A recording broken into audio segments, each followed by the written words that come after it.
This is Experiment 3, Freezing and Melting of Water from the Physical Science with Vernier lab book. A more advanced version of this lab can also be found in the Chemistry with Vernier lab book.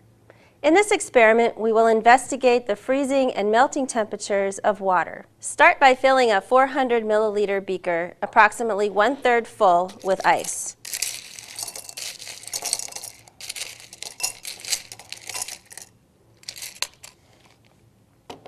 Add 100 milliliters of water to the beaker.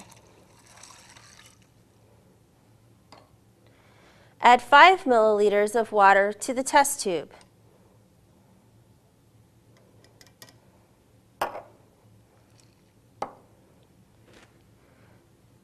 Lower the test tube down into the water bath.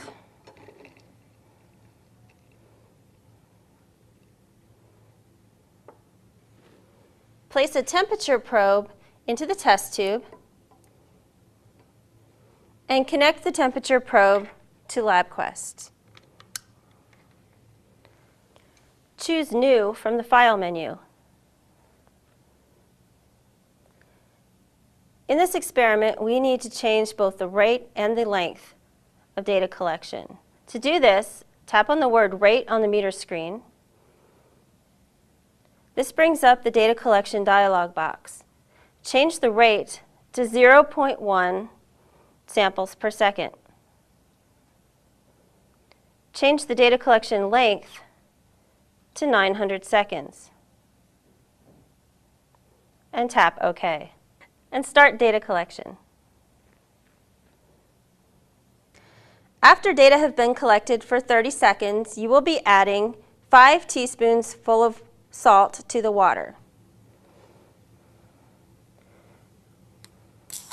Add the salt to the water in the beaker.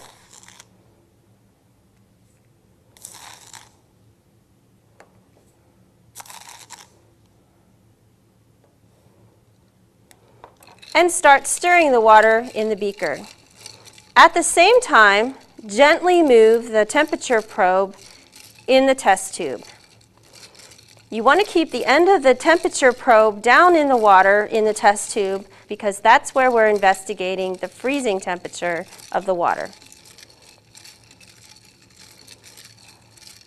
During the first part of the graph, you can see that the temperature drops as the water cools in the test tube.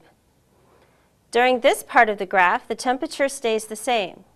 This is because the water in the test tube is going through a phase change and is becoming a solid. Once the phase change is complete, the temperature continues to drop below zero. In the second half of this experiment, students investigate the phase change in the opposite direction as the ice melts into water.